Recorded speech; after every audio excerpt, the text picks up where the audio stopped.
Welcome back. Our next guests today are Kevin Moriarty and Ann Vague from Waterline Writers. Hi, and how are you today? Hi, Ellen. We're doing great. How about you? That's good. Thank you so much for being with us. Can you tell us a little bit about Waterline and how it was started? Ann, why don't you take that one? All right. Waterline Writers was started in February of 2012 at Water Street Studios. It was the brainchild of Jim Kirchhoff, who was one of the original founders of Water Street Studios, and Kevin and myself.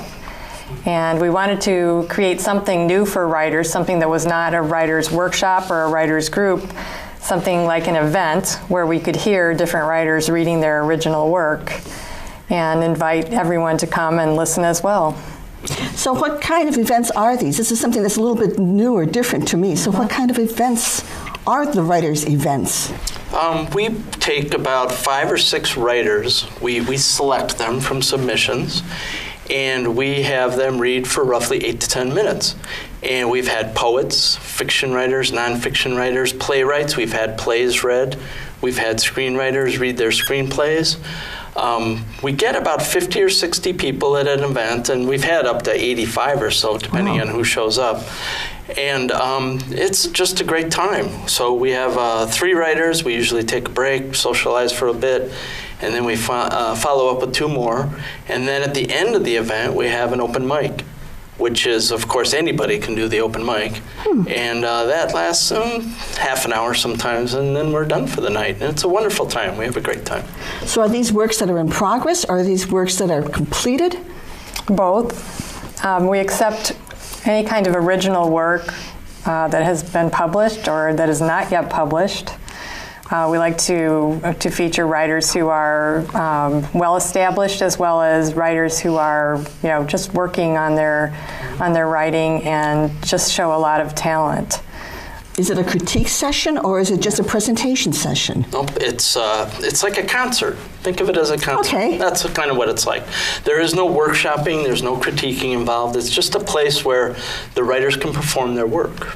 It's great. You don't get that very often anymore. You don't get a place where you have something that's of that difference, that kind of a different kind of an event. So that's great. Yeah, we don't think there are many of these kind of events between here and the city either. Right. So we get people from all over, both writers and attendees from the entire Chicago area. So how does somebody audition for this? How does somebody get chosen or selected for this? You can go to www.waterlinewriters.org.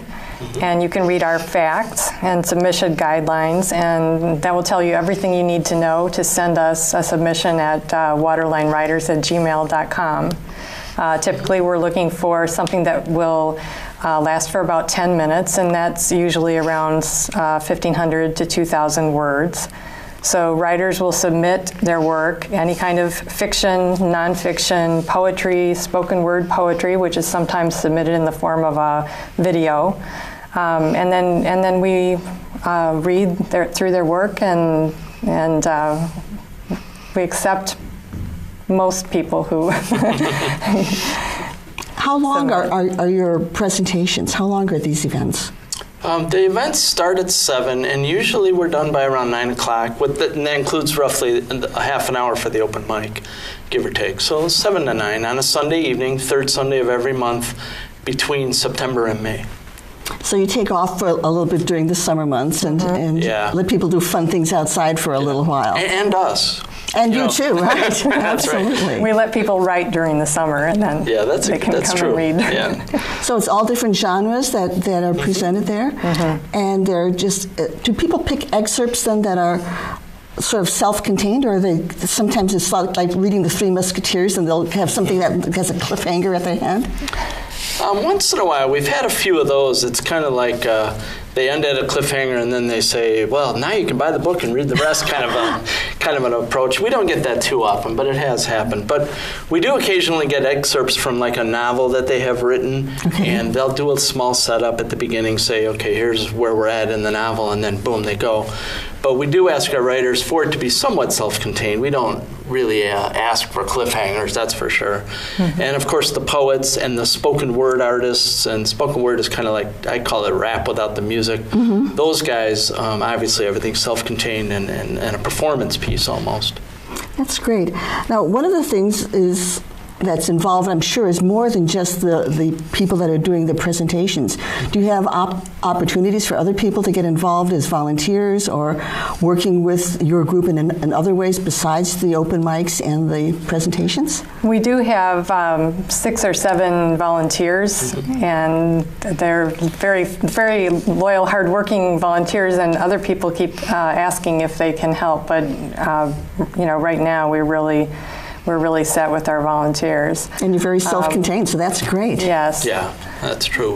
We do try to promote other writing groups throughout the Fox Valley, and we've seen a lot of different kinds of events and additional small writing groups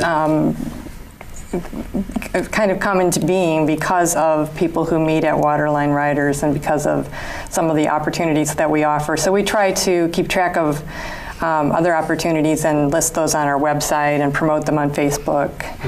Excellent. Now, how are you funded? How are you supported in this?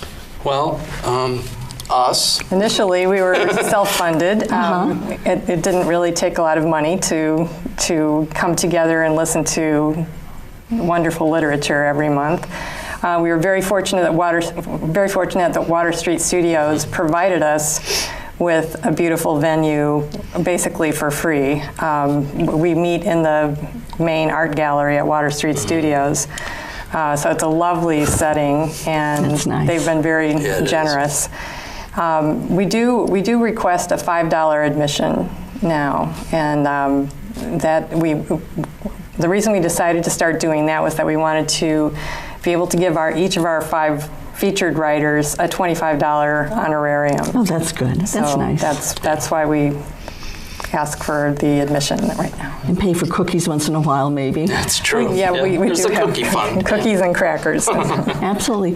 And so finally, how can you be contacted? If people are interested, how do they get in touch with you and think about participating with you? Well, there's a couple ways. First, our website is a marvelous resource, both to contact us with our submission guidelines and the FAQs, and it's a great resource for community writing groups. We actually have done a considerable amount of work on the website, and that is waterlinewriters.org. Okay. If you want to submit to us to read, you can go to waterlinewriters@gmail.com. But I'd recommend you look at the submission guidelines on the website first. And so the information is there, and one of the two of you will probably be answering it for the group. True. And we appreciate very much the opportunities that you're bringing to the community. So thank you so much, both for the presenters and for us that are in the community that might be interested in learning about this and the kinds of things that our fellow people are doing in the city of Batavia and beyond. Please come. Everyone is welcome. Our audience includes writers as well as many people who just enjoy literature. Well, thank you so much for being with us. Thank you. Thank you for including us. Thank you. Thank you. And thank you for being with us today, and we'll be right back.